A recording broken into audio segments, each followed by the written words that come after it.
찬양하라 내 영혼아, 찬양하라 내 영혼아, 온 마음과 정성 다하여 주 찬양하라.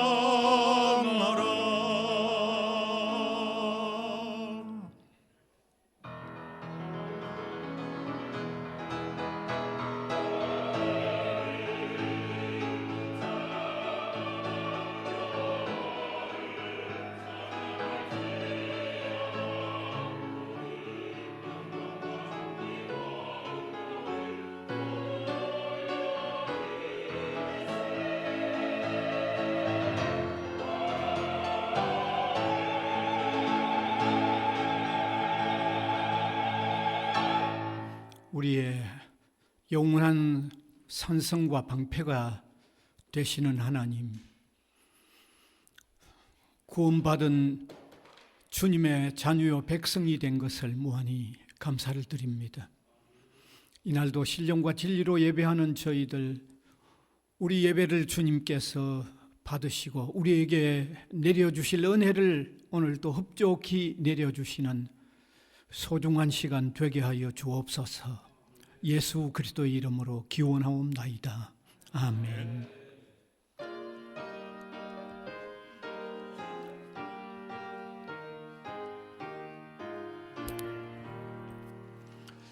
멸류관 벗어서 주 앞에 드리세.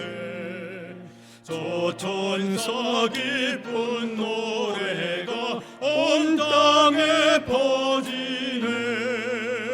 내 혼아 깨어서 주 찬송하여라. 온 백성들을 속하신 만왕의 왕이세. 멸류관 벗어서 주 앞에 드리세. 그 손과 몸의 상처가 영광 좀 빛나네.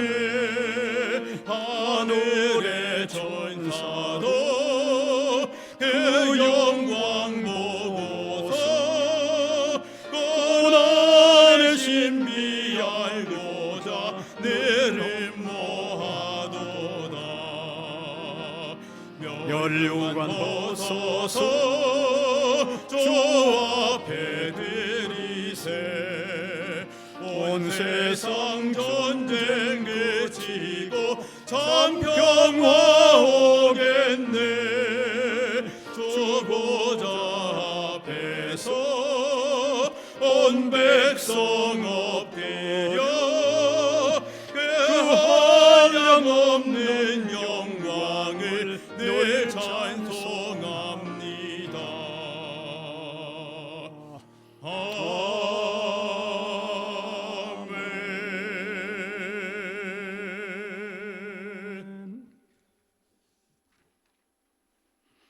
전능하사 천지를 만드신 하나님 아버지를 내가 믿사오며 그 외아들 우리 주 예수 그리스도를 믿사오니 이는 성령으로 잉태하사 동정녀 마리아에게 나시고 본디오 빌라도에게 고난을 받으사 십자가에 못 박혀 죽으시고 장사한 지 사흘 만에 죽은 자 가운데서 다시 살아나시며 하늘에 오르사 전능하신 하나님 우편에 앉아 계시다가 저리로서 산 자와 죽은 자를 심판하러 오시리라. 성령을 믿사오며 거룩한 공회와 성도가 서로 교통하는 것과 죄를 사하여 주시는 것과 몸이 다시 사는 것과 영원히 사는 것을 믿사옵나이다. 아멘.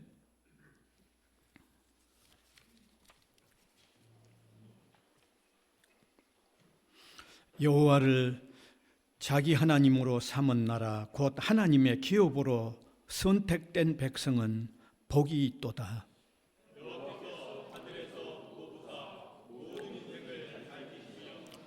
곧 그가 거하시는 곳에서 세상의 모든 거민들을 굽어 살피시는도다.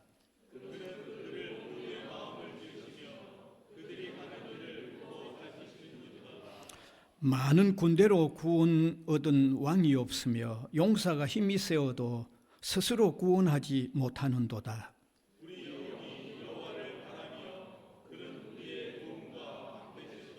우리 마음이 그를 즐거워하며 우리가 그의 성호를 의지하였기 때문이로다.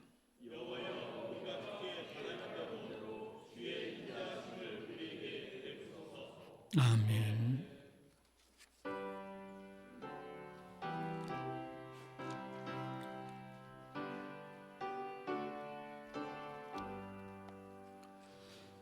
내 주를 가까이 하게 함은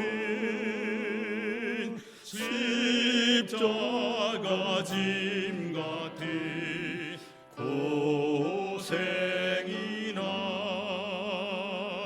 내 인생 소원에 내 찬송하면서 주께 더 나아가기 원합니다. 내 고생하는 것 옛 야곱이 돌베개 베고자 가십니다. 오메도 소원에 내 찬송하면서 주께 더 나아가기 원합니다.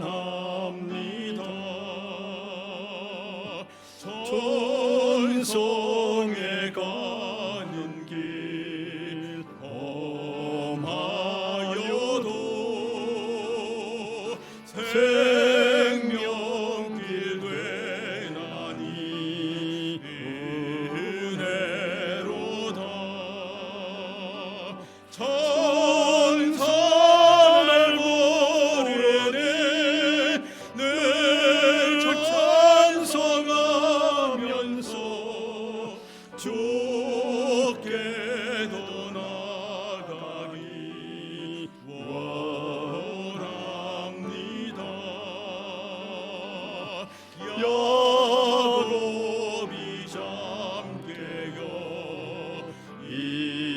일어나루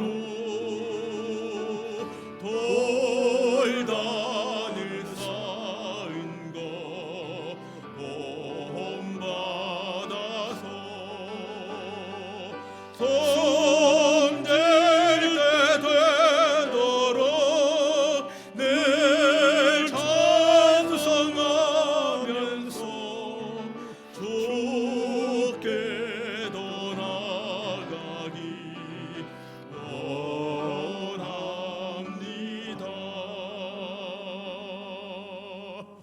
아멘.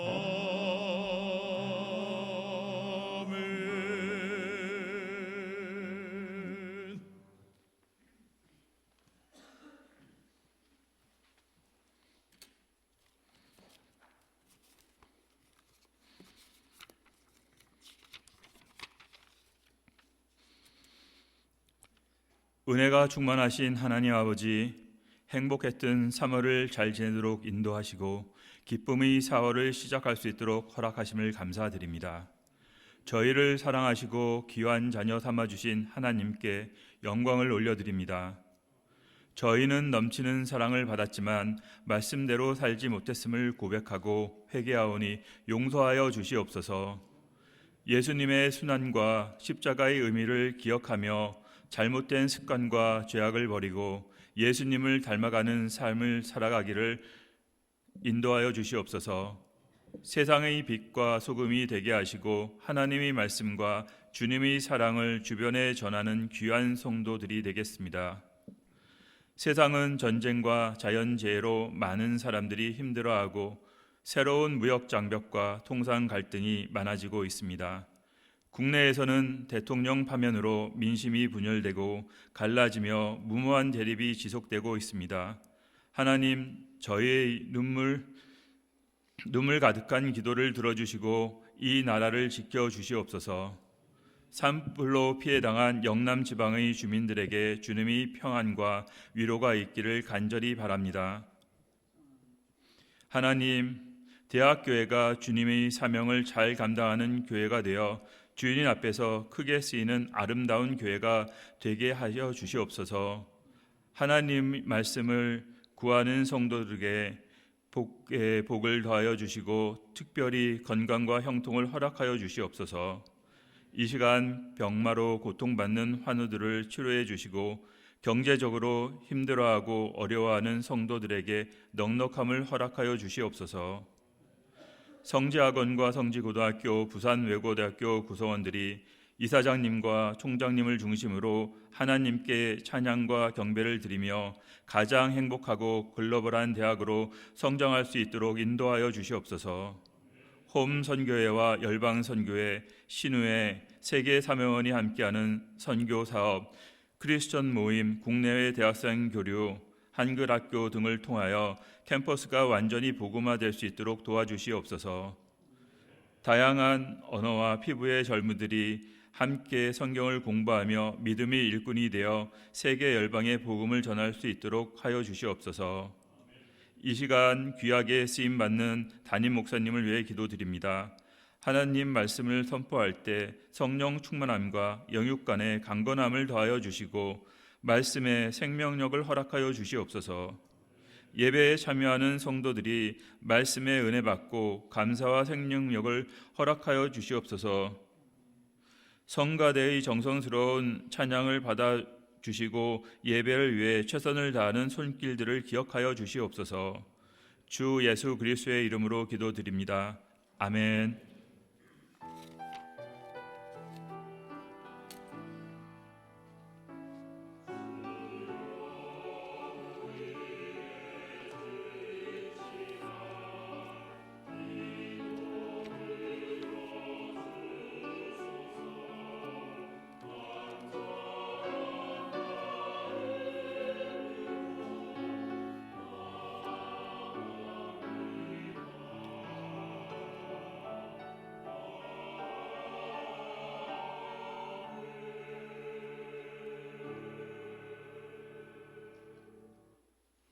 하나님의 말씀은 구약성경 이사야 53장 4절에서 6절까지 되겠습니다.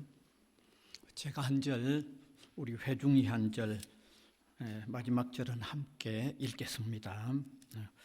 그는 실로 우리의 질고를 지고 우리의 슬픔을 당하였거늘 우리는 생각하기를 그는 징벌을 받아 하나님께 맞으며 고난을 당한다 하였노라.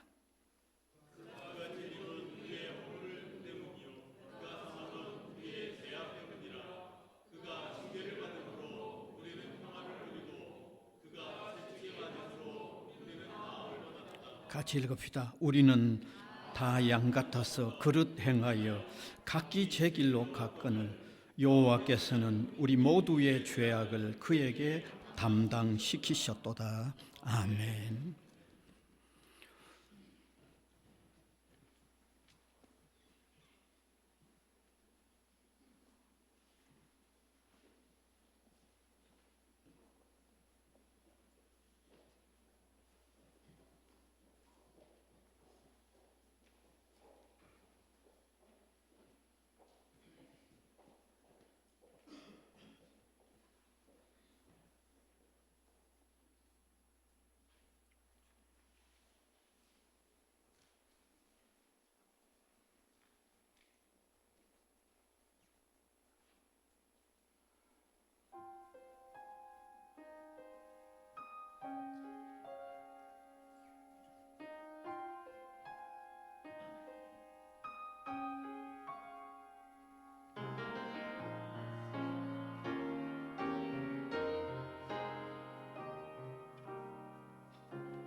우리 교회가 해마다 예수님이 십자가에 죽으시고 부활하신 이 절기를 맞으면서 그 기점으로 해서 40일 이전을 사순절이라고 그렇게 지키고 있습니다.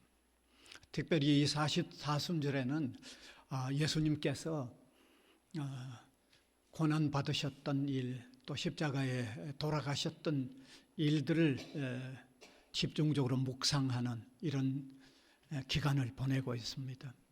우리가 예수님의 그 삶, 참 고난의 삶, 그리고 마지막에 그 십자가에 돌아가신 그 장면을 한번 떠올려 보면 참으로 끔찍합니다. 잠시나마 우리가 한번 떠올려 보면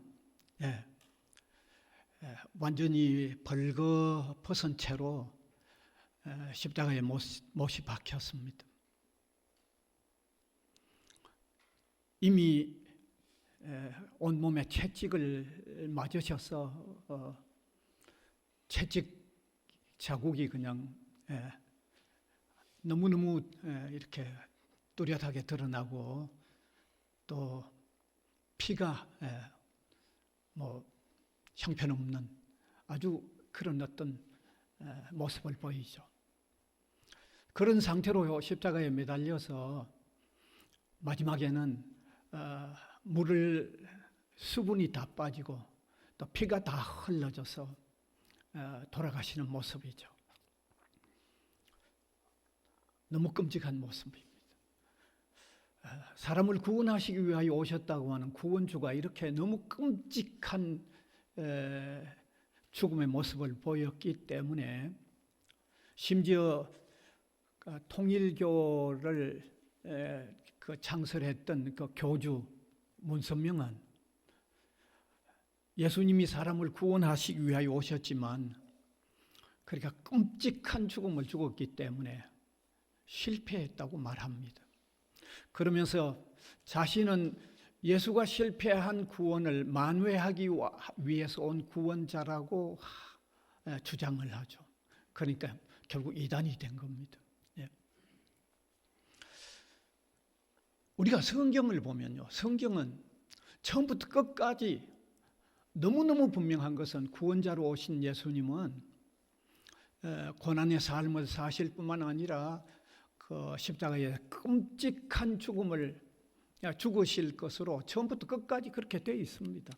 그렇게 되어 있습니다. 그러니까 문선병이 말하듯이 실패가 아니죠. 우리 구원하는 일을 고스란히 그대로 하나님 뜻대로 그대로 이루어 가신 거죠. 자, 그러면 성경은 과연 처음부터 끝까지 예수님은 우리 구원을 위하여 끔찍하게 희생당하시는 것으로 그렇게 기록이 되어 있나 하는 확인이 필요할 것 같습니다. 뭐 이따금 부분적으로 확인을 한번 한 적도 있습니다만은 성경은 주님이 아주 끔찍한 죽음을 죽으실 것을 성경 가득 차 있습니다. 오늘 제가 그걸 다 이 시간 제한 때문에 다 말씀드릴 수가 없죠. 아주 압축해서 아마 중요한 부분만 한번 살펴보아도 성경은 정말 그렇게 되어 있구나 하는 것을 분명히 깨달으실 수 있을 겁니다. 제일 먼저 우리가 발견할 수 있는 것은 창세기 3장 15절입니다. 한번 이 시간 제가 성경을 주로 확인할 겁니다. 같이 한번 읽읍시다. 내가 너로 여자와 원수가 되게 하고 내 후손도 여자의 후손과 원수가 되게 하리니 여자의 후손은 내 머리를 상하게 할 것이요 너는 그의 발꿈치를 상하게 할 것이니라. 아담과 하와가 하나님께서 금지하신 이 선악을 알게 하는 나무 열매를 뱀의 유혹으로 먹었습니다. 그래서 하나님은 그 뱀에게 저주를 선언하면서 다음과 같이 말씀을 하셨는데 여자의 후손과 너의 후손은 서로 원수가 된다. 그런데 여자의 후손은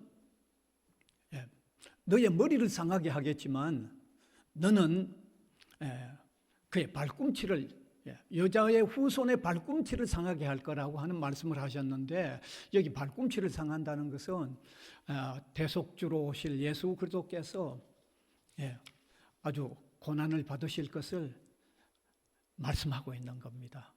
그래서 성경은 이 부분을 원복음 혹은 원시복음이라고, 최초의 예수님께서 희생당하실 것을 말씀하고 있다고 학자들이 다 그렇게 설명을 하고 있죠. 그 다음에 창세기 4장 3절에서 5절에 보면, 세월이 지난 후에 가인은 땅의 소산으로 제물을 삼아 여호와께 드렸고, 아벨은 자기도 양의 첫 새끼와 그 기름으로 드렸던 여호와께서 아벨과 그의 제물은 받으셨으나 가인과 그의 제물은 받지 아니하신지라. 가인이 몹시 분하여 안색이 변하니. 아담의 후손으로서 가인과 아벨이 하나님 앞에 어떤 제사를 드렸는가를 나타내고 있는데, 아벨은 짐승을 잡아서 제사 드렸다고 하는 이 말씀 속에도 먼 후일에 인류 구원자로 오실 예수 그리스도께서 짐승이 희생되는 것처럼 대속의 죽음을 죽으실 것을 이미 이 말씀 속에도 담겨 있다는 사실입니다. 그 다음에 또 창세기 22장 1절에서 19절 다 읽을 수는 없기 때문에 제가 내용을 압축해서 말씀드릴게요. 거기 보면 믿음의 조상 아브라함에게 하나님께서 아주 놀라운 명령을 하셨죠. 아들 이삭을 제물로 바치라고 하는 명령을 하셨어요. 믿음의 조상 아브라함은 믿음으로 그 일을 진행을 하죠. 순종해서 진행을 합니다. 그래서 아들 이삭을 잡아서 메어서 이렇게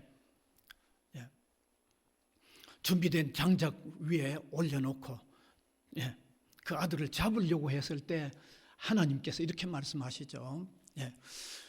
이미 아브라함이 아들까지도 바친다고 하는 것을 확정을 한 뒤에 급히 스톱시키죠. 그리고는 아브라함에게 뒤를 돌아보게 합니다. 그런데 뒤에 돌아보니까 숫양 한 마리가 수풀에 걸려 있는 거예요. 그래서 아브라함은 그 숫양을 잡아가지고 아들 이삭 대신에 숫양으로 하나님 앞에 제사를 드립니다. 그런데 그 내용에 이러한 말씀이 기록된 내용 가운데 창세기 22장인데 14절에 보면 대단히 우리가 유의해야 할 말씀이 있습니다. 같이 한번 읽어봅시다. 아브라함이 그 땅 이름을 여호와 이레라 하였으므로 오늘날까지 사람들이 이러기를 여호와의 산에서 준비되리라 하더라. 여호와의 산에서 준비되었다 하더라가 아니고 준비되리라 하더라. 미래 시제로 되어 있습니다. 이게 미래 시제입니다. 아들 대신 숫양을 드리는 그것으로 끝난 일이라고 하면 준비되었다고 해서 과거 시제로 기록을 해야 하는데, 여기 그 사실을 기록하면서 미래 시제로 밝히고 있는 것은 아주 놀라운 사실을 얘기하고 있죠. 아들 대신 숫양을 희생시킨 그 사건 속에 미래에 예수님이 오셔서 우리 대신에 희생될 것을 이미 미래 시제로 담아 놓았다는 거죠. 이런 그것을 우리가 발견하는 것은 이건 정말 놀라운 사실입니다. 이게 미래 시제로 되어 있습니다. 이게. 자, 그러면 출애굽기에 넘어가 보면요, 출애굽기도 아주 분명하게 나타나는데 출애굽기 12장의 내용을 제가 설명을 해야 됩니다. 출애굽기 12장은 전체를 읽어야 하니까 다 읽을 수가 없고 내용을 설명하겠습니다. 이스라엘 백성들이 끝내 바로의 항복으로 통하여 해방을 받아 약속의 땅 가나안으로 나가는 그런 내용입니다. 하나님은 이스라엘 민족의 지도자 모세를 세워서 바로에게 가가지고 우리 민족을 해방시켜 달라고 했을 때 내보내주지를 않습니다. 제가 자주 말씀드리듯이 이스라엘 민족은 이집트에서 아주 엄청난 노동력이 되기 때문에 쉽게 보내줄 리가 없습니다. 그래서 하나님은 모세로 통해서 10가지 재앙을 일으키죠. 9가지 재앙이 뭡니까? 피, 개구리, 이재앙, 파리재앙, 온역재앙, 독종재앙, 그 다음에 우박재앙, 그 다음에 메뚜기재앙, 그 다음에 흑암재앙. 이 9가지의 재앙을 하나하나 행할 때마다 견딜 수 없었던 바로는 모세를 불러서 이 재앙을 거치고 너희 백성들 데리고 나가라고 그럽니다. 근데 모세가 그 재앙을 끝내버리면 또 못 나가게 합니다. 이게 9번이나 진행이 됩니다. 그래서 하나님은 마지막 재앙을 어떤 재앙을 내립니까? 이런 재앙을 내리죠. 이스라엘 가정은 양을 잡아서 그 양의 피를 문설주와 임방에 바르고 이제는 해방되어 나갈 준비를 갖추고 있으라고 말씀을 하는 것입니다. 그래서 이스라엘 백성들 하나님의 말씀대로 양을 잡아서 문설주와 임방에 그 피를 발랐습니다. 그리고 나갈 준비를 밤에 하고 있습니다. 그 밤에 하나님의 사자가 이집트 전역에 바로 왕의 가정에서부터 장자와 짐승의 처새끼가 다 죽어버리는 거죠.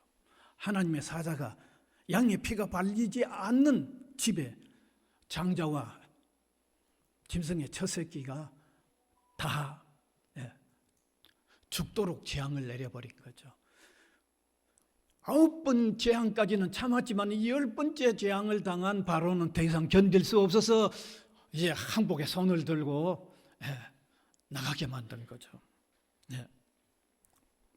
여기 이스라엘이 양의 피로 통해서 결국 해방을 받는 것은 이스라엘이 이집트라는 나라는 어떤 죄악을 상징하는 것으로서 죄에서의 해방을 표현하고 있는데 그 핵심 사건이 양이 피 흘려 해방되었다는 거죠. 그 여기 양의 피는 뭘 얘기해 줍니까?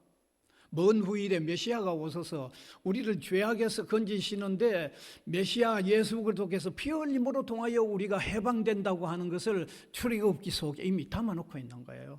그게 담겨 있는 거예요. 그 다음에 레위기를 봅시다.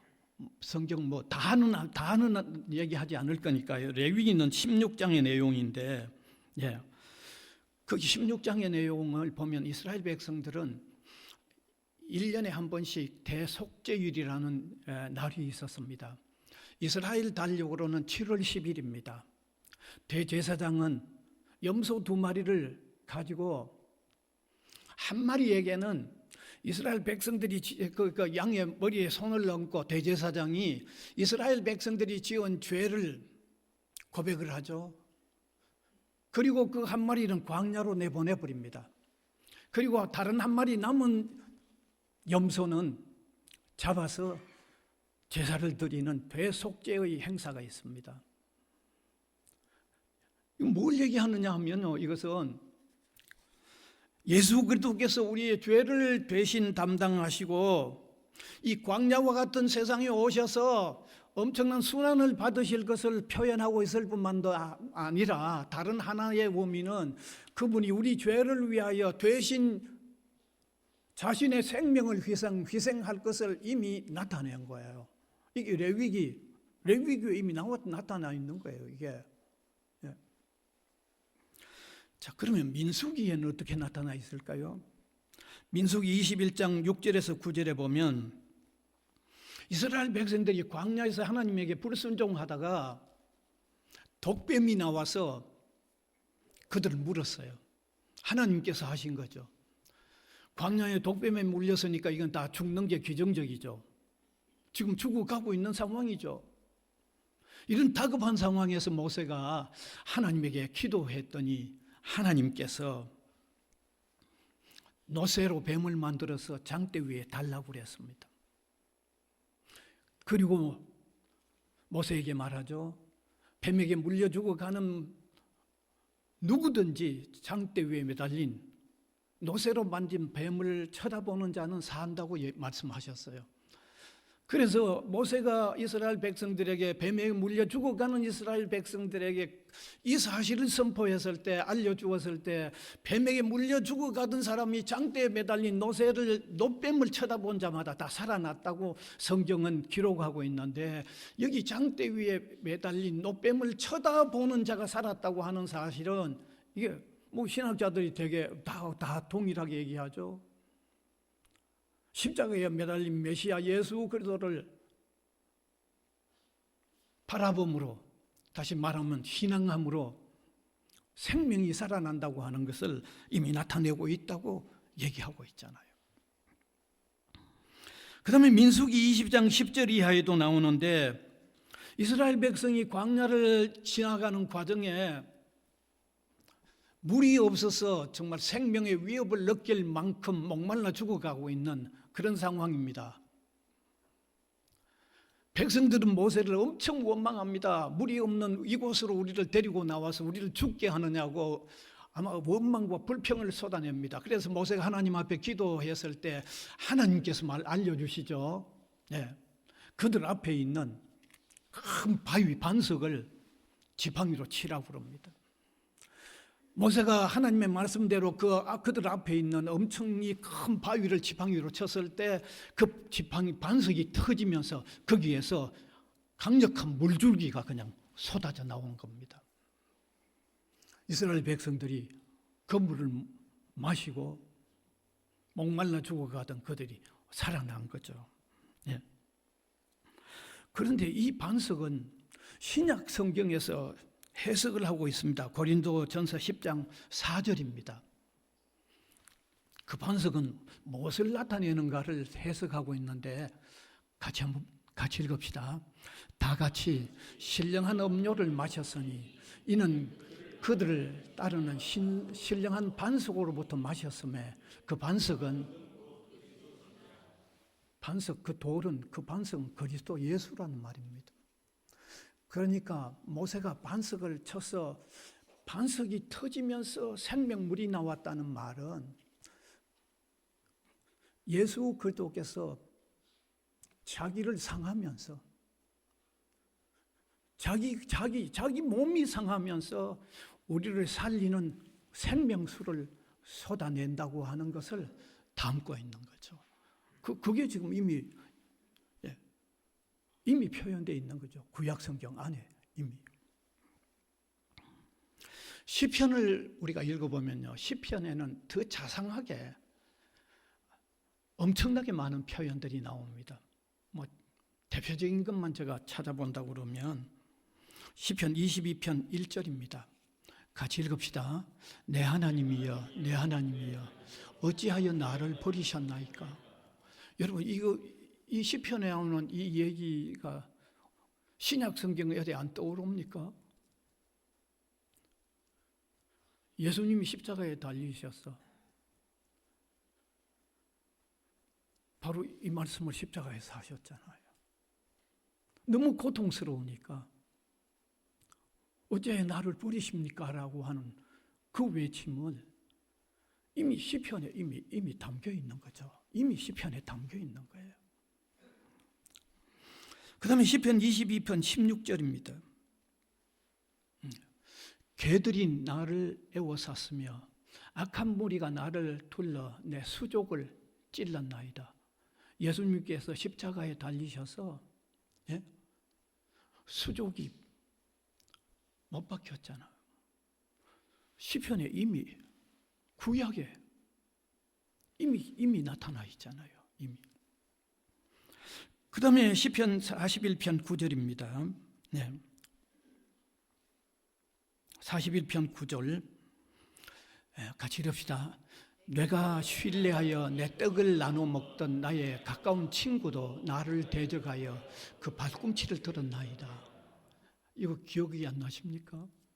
신약이 어디에서 이루어졌는지, 예수님이 십자가에 죽으시기 전에 제자들과 함께 최후의 만찬을 나눌 때 그 12제자 가운데 하나인 가룟 유다가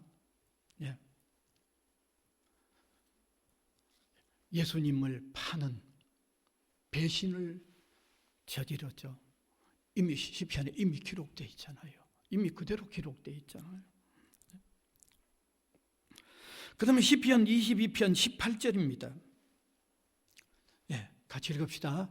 내 겉옷을 나누며 속옷을 제비 뽑나이다. 이거 분명히 기억되시죠? 예수님이 십자가에 못 박히시기 전에 군병들이 그 속옷을 벗겨가지고 제비 뽑아서 서로 나누는 장면이 신약 성경에 예수님이 십자가에 달리시는 그 장면에서 너무 분명하게 그대로 나타났잖아요. 그대로 나타났죠. 그 다음에 시편 69편 21절입니다. 같이 읽읍시다. 그들이 설계를 나의 음식물로 주며 목마를 때에는 초를 마시게 하였사오니. 신약 성경 읽어보면 어디에서 이루어졌는지 기억을 하실 겁니다. 예수님을 십자가에 못 박는 이 골고다 언덕에 거기서 예수님에게 그랬죠. 설계를 탄 포도주를 마시게 했던 신약 성경을 읽어보면 그대로 이루어지는 것을 우리가 발견할 수 있습니다.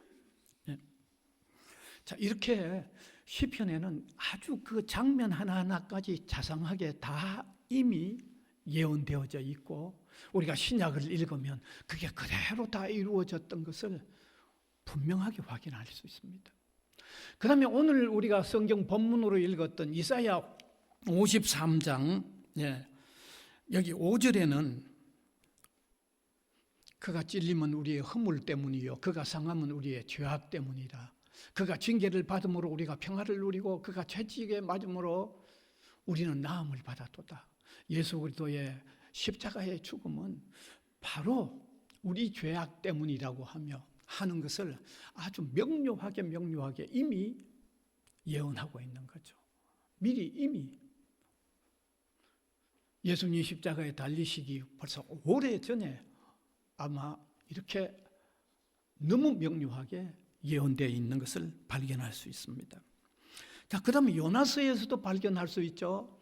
요나서 1장 17절입니다.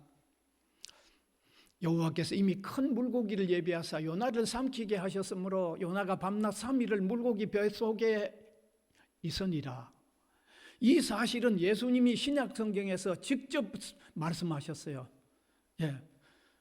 요나가 물고기 속에 3일 있었던 것처럼 예수님 자신이 십자가에 죽으시고 무덤에 3일간 있다가 부활할 거라고 하는 사실을 예수님은 이 요나서에 나오는 이 얘기를 자신과 결부시켜서 이미 신약 성경에서 설명하고 있을 정도로 이미 요나서에 이미 기록되어 있습니다. 요나서에 이미 기록되어 있습니다. 그 다음에 스가랴 11장 12절 13절입니다. 같이 한번 읽으면 좋겠습니다. 내가 그들에게 이르되 너희가 좋게 여기거든 내 품삯을 내게 주고 그렇지 아니하거든 그만두라. 그들이 곧 은 30개를 따라서 내 품삯으로 삼은지라. 여호와께서 내게 이르시되 그들이 나를 헤아린 바 그 삭을 토기장이에게 던지라 하시기로 내가 곧 그 은 30개를 여호와의 전에서 토기장이에게로 던지고 그랬습니다. 구약 성경 스가랴서에 이 예언이 이미 되어 있는데 예수님을 배반한 가룟 유다 은 30개에 예수님을 팔았잖아요.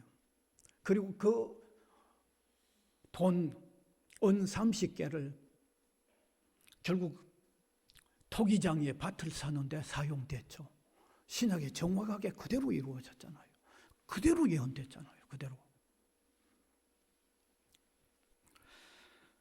제가 지금까지 예수님의 순환과 죽음에 대한 구약의 예언들을 압축해서 말씀드렸어요. 압축했습니다.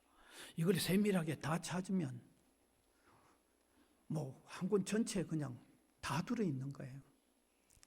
엄청나게 많이 들어있어요. 그리고 제가 압축해서 오늘 설명을 했지만 그때 구약의 이 예언이 되어질 때 그때 그 사건도 있습니다. 제가 그 사건과 결부시켜서 구약을 하나하나 얘기한다고 하면 한 가지 일을 가지고만도 한 분의 설교 전체를 해야 될 만큼 다 연관이 있는 겁니다. 그때 있었던 사건에서 그 말씀이 주어졌기 때문에 그 말씀과 결부시켜서 설명을 한다고 하면 이렇게 다 오늘 여러 가지를 예를 들었는데 밝혀드렸는데 그 한 가지만도 오늘 한 시간을 다 해야 하는지 모를 겁니다. 이만큼 오늘 대충 제가 말씀드렸는데도 성경은 구약 성경 처음부터 거의 끝까지 우리를 구원하시기 위하여 오신 예수님은 십자가의 고난을 받을 것을 성경은 분명히 그렇게 표현되어 있다는 겁니다. 성경은 분명히 그렇게 표현되어 있습니다. 자, 그러면 왜 하나님은 우리를 구원하시기 위하여 구원자를 보냈는데 구원자가 왜 그렇게 끔찍하게 구태여 그렇게 끔찍하게 죽도록 하셨는가 하는 문제죠. 그냥 살아서 우리를 구원하면 참 좋을 건데 끔찍한 죽음을 죽으면서 우리를 구원하니까 문선명 같은 이단자도 생겨나고 또 사람들이 선뜻 이해도 안 될 터인데 왜 구원자가 그토록 끔찍하게 죽는 방법으로 우리를 구원하도록 하셨는가 하는 문제죠. 그 이유도 성경에 기록되어 있습니다. 그 이유도 구약 성경 레위기 17장 11절 읽읍시다. 같이 읽읍시다. 육체의 생명은 피에 있습니다. 내가 이 피를 너희에게 주어 제단에 뿌려 너희의 생명을 위하여 속죄하게 하였나니 생명이 피에 있으므로 피가 죄를 속하느니라. 왜 하나님께서 메시아를 구원자를 보냈는데 끔찍한 피 흘리는 끔찍한 죽음을 죽는 방법을 택했는가 하는 이유에 대한 설명이 되죠. 여러분, 성경은 죄의 벌은 죽음이라고 그랬어요. 그런데 피는 생명을 나타낸다고 표현하고 있죠. 피가 생명을 의미합니다. 그러면 죄의 값이 죄의 벌은 죽음이라고 하면 죽음은 생명을 의미하는 피가 흘러버린 것을 얘기하는 거죠. 그걸 의미하는 거죠. 그러니까 죄가 속함을 받으려고 하면 죄의 값이 치루어져야 하는데 죄의 값은 생명을 의미하는 피가 흘려버리는 것이 바로 그 의미이기 때문에 하나님은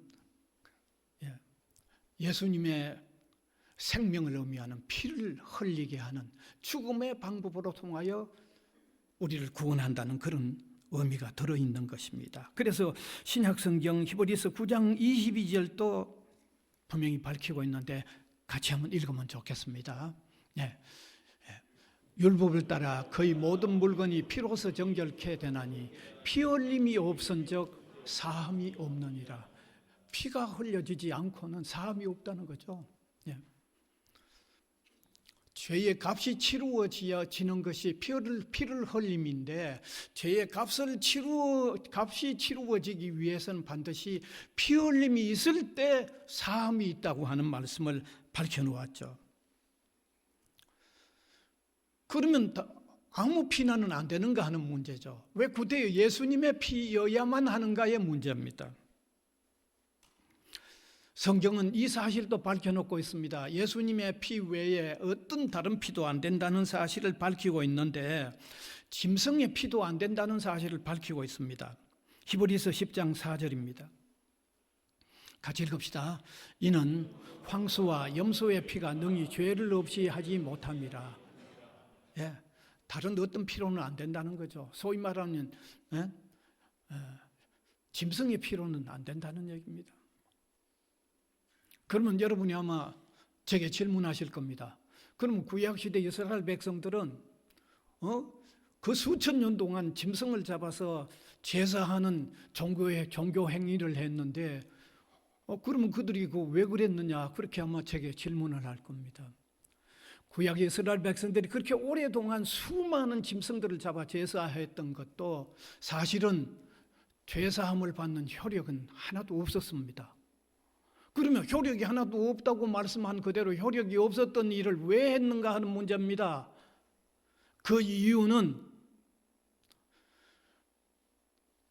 예수님이 오시기 전 수천 년 동안 이스라엘 백성이 죄를 지었을 때마다 짐승을 잡아 희생을 드리는 것은 그 짐승이 피 흘리는 것 때문에 그들이 죄사함을 받는 효력이 있어서 그 일을 하도록 한 게 아니고, 그 수천 년 동안 후일에 오실 그리스도가 너희를 위하여 짐승이 이렇게 대신 희생이 되어지듯이 후일에 오실 그리스도가 그렇게 대신하여 희생이 되어질 거라는 것을 예표한 거예요. 그걸 예시해서 나타준 의미가 있었기 때문에 구약에 그처럼 많이 희생이 되어진 짐승의 피도 효력은 없었다는 거죠.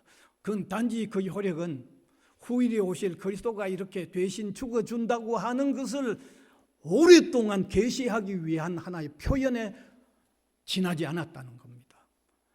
네. 그러면서 성경은 마지막으로 짐승의 피도 안 되면 그럼 어떤 피여야 하느냐, 그 문제를 밝히고 있는데 오직 예수 그리스도의 피로만 된다는 사실을 성경은 또 여러 곳에서 나타내고 있습니다. 히브리서 9장 12절입니다. 같이 읽읍시다. 염소와 송아지의 피로 하지 아니하고 오직 자기의 피로 영원한 속죄를 이루사 단번에 성소에 들어가셨느니라. 여기 자기 피는 예수님을 얘기하죠. 오직 예수님의 피로 우리를 영원한 속죄에 이르도록 하셨다는 거죠. 오직 예수님의 피입니다. 에베소 2장 13절에도 말씀하고 있죠. 같이 읽읍시다. 이제는 전에 멀리 있던 너희가 그리스도 예수 안에서 그리스도의 피로 가까워졌느니라. 하나님과 우리의 모든 관계, 예수 그리스도의 피로 통해서 관계가 회복된다는 거죠. 그 외에 다른 것으로는 안 된다는 얘기죠. 오직 예수님의 피로. 히브리서 10장 9절입니다. 같이 읽읍시다. 그러므로 형제들아, 우리가 예수의 피를 힘입어 성소에 들어갈 담력을 얻었나니, 우리가 예수님의 피로 통하여 하나님에게로 나아가는, 하나님과 지난날은 원수가 되어 등을 돌리고 있었지만 이젠 예수님의 피로 통해서 하나님에게로 나아가는 길이 열렸다고 하는 말씀을 하고 있죠. 그 다음 요한계시록 12장 11절입니다. 또 우리 형제들이 어린 양의 피와 자기들이 증언하는 말씀으로서 그를 이겼으니 그들은 죽기까지 자기들의 생명을 아끼지 아니하였도다. 예수님의 피로 통하여 우리가 사함을 받고 예수님의 피의 복음으로 통해서 우리가 생명을 얻고 죄와 사망에서 이긴다고 하는 말씀을 하고 있는 거죠.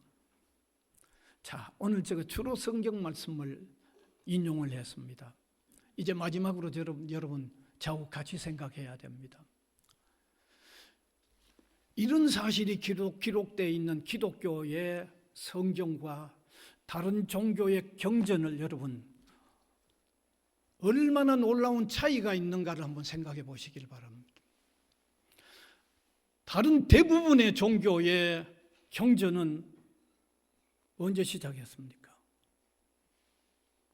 그 종교를 창시하는 창시자가 나타나서 그때 뭔가 묵상하다가 깨달았다고 하는 그 기록부터 시작합니다. 여러분, 제가 다른 종교를 그냥 편명하기 위해서 그렇게 말합니까? 그게 사실 아닙니까? 다른 종교의 모든 경전은요, 교주라는 사람이 나타나서 그때부터 자기가 깨달았다고 하는 기록이 그들의 경전입니다.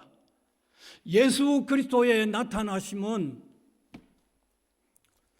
차이가 있습니까? 없습니까? 어떤 차이가 있습니까? 예수님은 오시기 2000여 년, 창세기가 1500여 년 전, 예수님이 오시기 전 1500여 년 전의 기록이죠.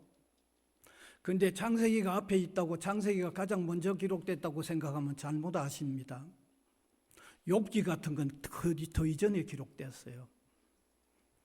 한 2000여 년 전에요. 2000여 년 전에 예수님이 오셔서 희생되실 것을 명확하게 다 기록해 놓고 2000여 년 후에 그분이 오셔서 2000년 전에 기록이 된 그 모든 내용을 십자가에서 그대로 다 이루셨다고 하면, 여러분, 기독교의 경전과 다른 종교의 경전의 차이를 여러분 아시기를 바랍니다. 어느 게 더 신빙성이 있을런지, 어느 게 더 명확한 방법일런지. 제가 지금 여러분에게 말씀드린 게 전혀 거짓말이 아니잖아요. 틀림없죠. 우리가 뭘 더 신뢰해야 할런지. 그 다음에 두 번째 우리가 깨달아야 할 게 있습니다. 다른 모든 경전에는 십자가에 피 흘리는 끔찍한 얘기가 다른 어떤 경전에도 없습니다. 기독교의 성경에만이 성경 전체를 물들일 만큼 기록이 다 되어 있습니다.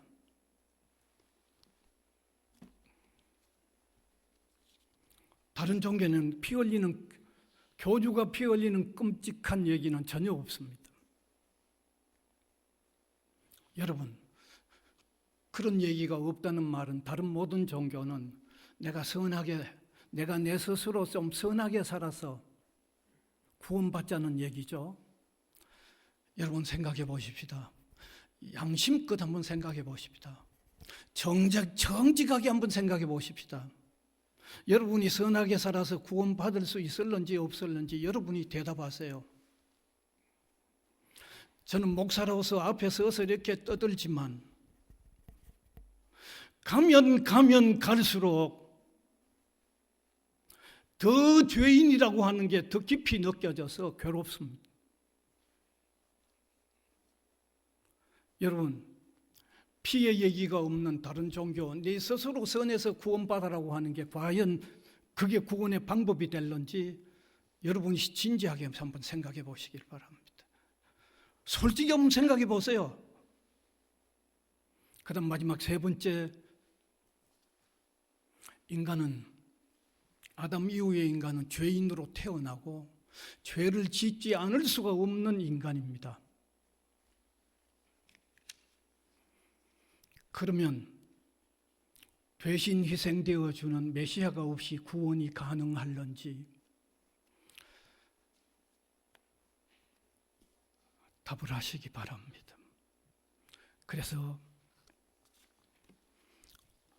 예수 그리스도의 십자가 놀라운 일입니다. 유일한 일입니다. 우리가 그 주님 앞에 항복하고 주여 주님만이 나의 구주입니다라고 하는 고백이 이루어져서 죄에서 사함 받을 뿐만 아니라 영원한 생명을 사는 저와 여러분 복된 사람들이 되시기를 간절히 바랍니다. 은혜의 주님 감사를 드립니다. 이 사순절 기간에 주님 순환의 삶을 사시고 십자가의 고통을 당하셨던 그 놀라운 의미 깊이 생각하면서 주님만이 우리의 구주이십니다. 유일한 구주이십니다. 주님 없이는 내 생명 헛됩니다라고 하는 진지한 고백이 일어나서 주님을 더욱 의지하고 영접하는 역사가 일어나게 하여 주시옵소서. 예수 그리스도의 이름으로 기도하옵나이다. 아멘.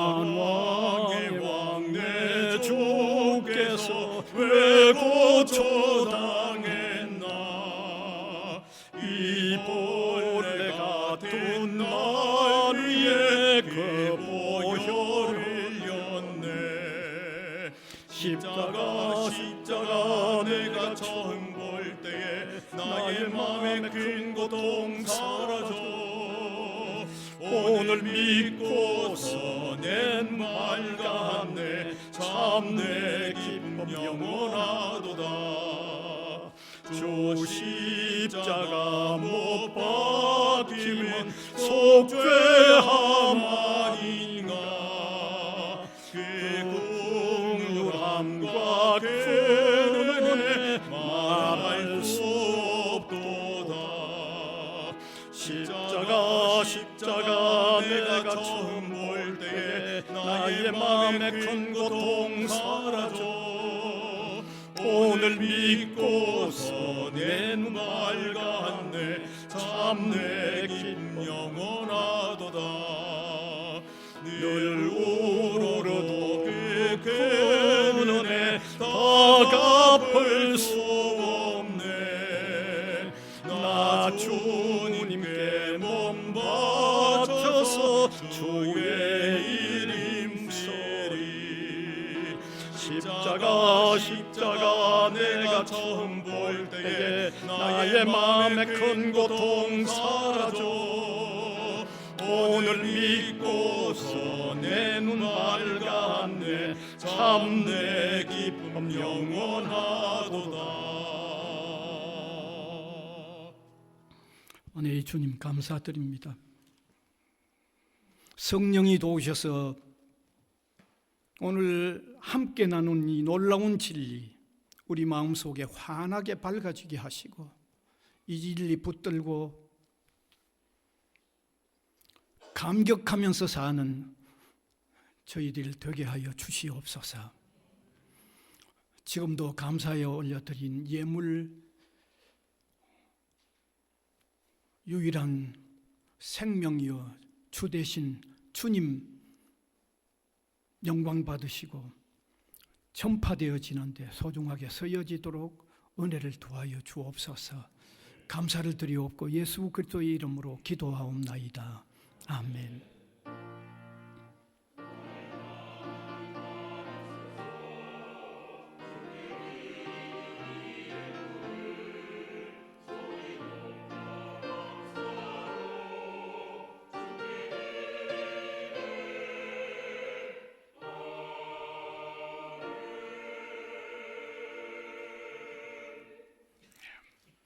오늘 또 귀한 분들 한 분 오셨습니다. 예, 최정필. 예. 우리 유첸 교수님 남편이 오늘 오셨네요. 와, 정말 참 반갑습니다. 반갑습니다. 앞으로 좀 시간이 좀 가더라도 조금 나오시면 좋겠습니다. 예. 우리 유첸 교수님 좀 열심히 일을 하시는데 남편이 안 보여서 조금 오셨으면 했는데 오셨습니다. 예, 한번 무슨 소감이라도 잠시라도 한번 또 들려주시면 좋겠네요. 제가 지금 그 과천에서 생활을 하고 있어가지고 법무부에서 근무를 하고 있습니다. 그래서 주말에 부산에 오는 게 조금 불규칙적이라 교회에 같이 오지를 못하고 있는데 그 집사람한테 저기 양승봉 원장님 관련해서 이야기를 듣고 책을 한번 같이 읽어봤는데 한번 직접 한번 뵙고 싶은 마음이 있어 오늘 한번 찾아오게 됐습니다. 아무튼 뵙게 돼서 반갑습니다. 감사합니다. 반갑습니다. 예, 아마 법조계에서 일을 하시고 계신 줄 알고 있습니다.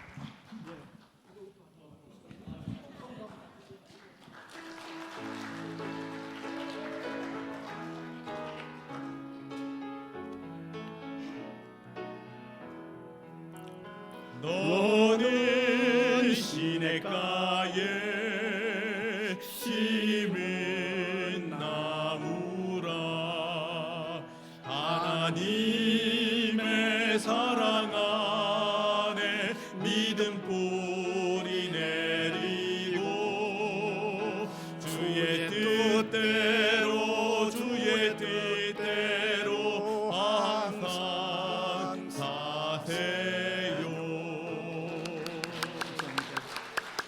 감사합니다. 그러면 광고 시간 되겠습니다. 광고는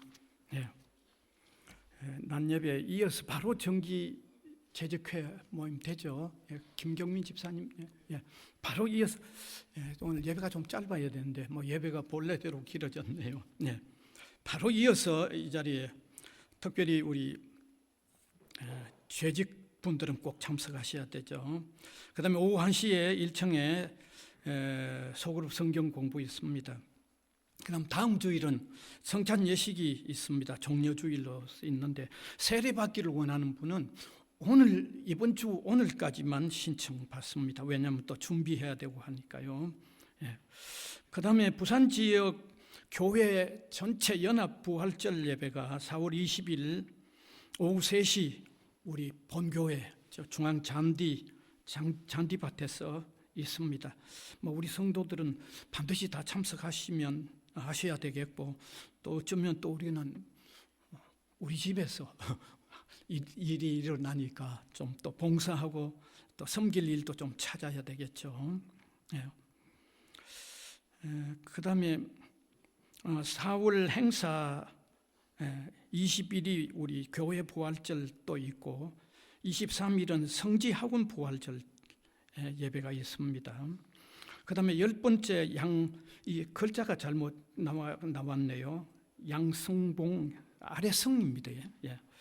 그 다음에 신경희 선교사님 지난번 한번 광고 나갔던 대로 오늘 오후 4시 30분에 이 본당에서 아마 선교사 기념 30주년 사역 30주년 감사 예배 있습니다.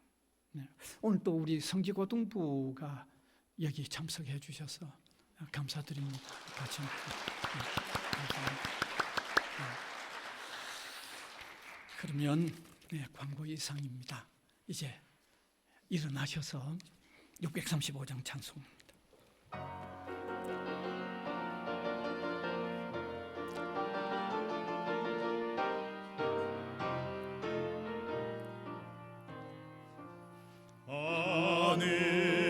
하늘에 계신 아버지 이름 거룩하사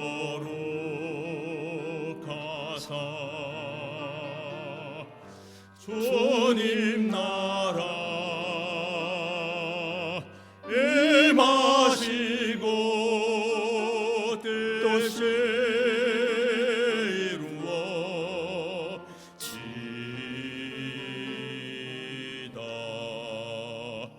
일용할 양식 주시고 우리들의 큰 죄 다 용서하시고 또 시험에 들게 마시고 악에서 구원하소서. 되게 주의 나라 주의 권세 주의 영광 영원히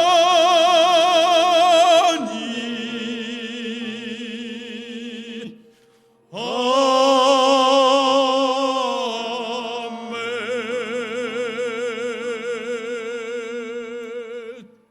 우리 구주 예수 그리스도의 은혜와 하나님 아버지의 무한하신 사랑하심과 성령님의 감화 감동 교통하심이 예배로 영광을 올려드리는 주님의 백성들 각 사람 위에와 복음을 위하여 세워진 이 기관 위에 항상 함께 있을지어다.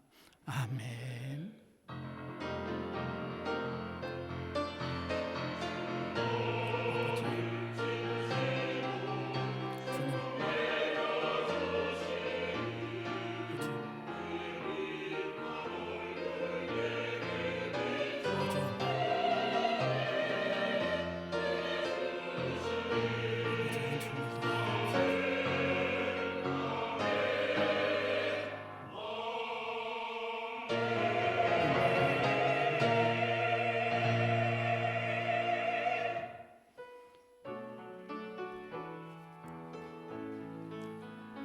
감사하라 내 영혼아 감사하라 내 영혼아 온 마음과 정성 다하여 주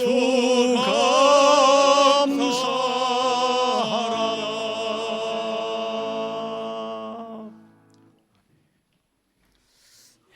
우리 특별히 재직분들은 그대로 남아주시면 되겠습니다.